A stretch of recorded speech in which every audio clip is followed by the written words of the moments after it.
بعد تتويجك باي بطوله، يعني بعد ما تاخد اي بطوله كده بيجي لك حاله من حالات الاحساس بالايه، هات لي اي حد وانا اكسبه. يعني هات لي ريال مدريد، هات لي نابولي، هات لي يوفنتوس، هات لي برشلونه، لحد ما تيجي تصطدم بالواقع وتتعادل او تتغلب، يعني تفقد نقطتين مثلا قدام فيوتشر. لو تحب اقول لك ان انا كنت متاكد ان احنا النهارده مش هنكسب، سواء بقى هنتعادل او هنخسر.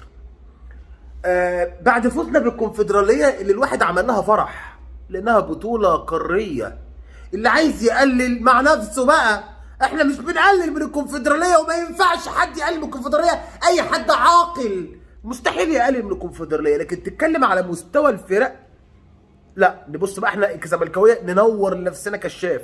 ايه هو الكشاف؟ فرحنا بالبطوله القاريه، فرحنا فرحنا، عملنا افراح عملنا افراح. لكن تعالى، من هو اقوى فريق في الكونفدراليه بعد الزمالك؟ ان لم يكن مستواه يقترب من مستوى الزمالك هو فيوتشر، اللي انا كسبته في ربع النهائي بالعافيه فرق هدف، وبعدين لعبت دريمز في الاحلام، وبعدين لعبت نهضه بركان في اسوأ نسخها من 2019، لانها لما لعبتني في 2019 كانت قويه جدا وكسبتها. فهل بقى انا الجلاله هتاخدني وابدا اتعامل ان انا بطل ابطال اوروبا؟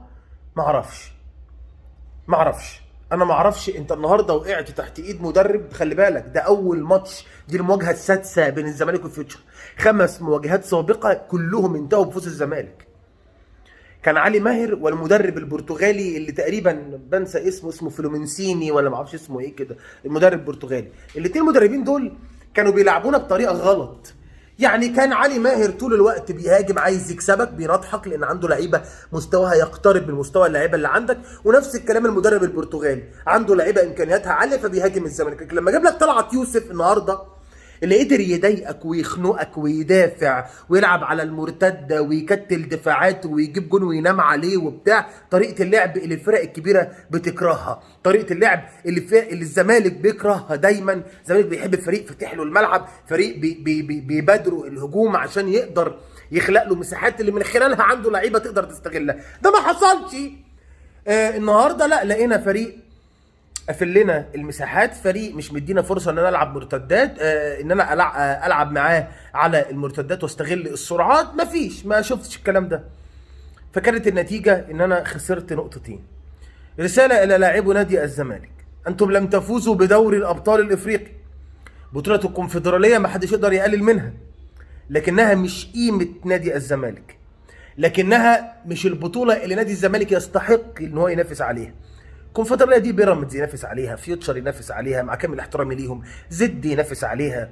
لكن الزمالك اتولد وانشئ من اجل دوري الابطال الافريقي، بطوله الكبار. فانتوا ما عملتوش حاجه. لا تفتكروا ان انتوا عملتوا حاجه، انا حبيت الفت نظركم ان انتوا ما عملتوش حاجه. انتوا خدتوا بطوله مش هي البطوله المفروض الزمالك ياخدها.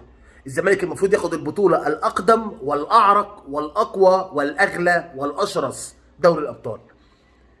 النهارده انتوا اديتوا ماتش سيء منكم ومن المدير الفني اللي بيطلع لي عبد الله السعيد وناصر ماهر. انا ما اعرفش طب هلعب بمين؟ انت بتطلع لي عبد الله السعيد وناصر ماهر، طب انت قلب الملعب هم مكتلين، فانا ما اقدرش العب كرات طوليه، اذا هخترق من العمق.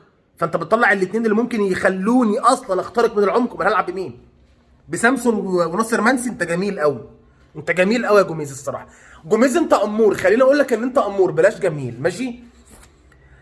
فتعادل يحرق الدم. ونضاي اللي كان عارف طبعا من قبل المباراه ان هو هيمشي، يعني هو اصلا الواد عنده اكتئاب خلقه، بيلعب وهو عارف انه هيمشي، قام الجون جه من ناحيته في مباراه سيئه ودمها تقيل وحاجه نيله، يعني حاجه نيله. الحمد لله على كل حال. في حلقه ناريه على اليوتيوب بعد قليل هنتكلم فيها في العديد من الامور الساخنه اللي مش من ضمنها ماتش الزمالك اصلا. مش ناقصه بقى، خلاص كفايه بقى، مش ناقصه سدت نفس اكتر من كده. هارد لك للزمالك وجمهوره، احنا في المركز ال 13 برصيد 25 نقطه. سلام عليكم.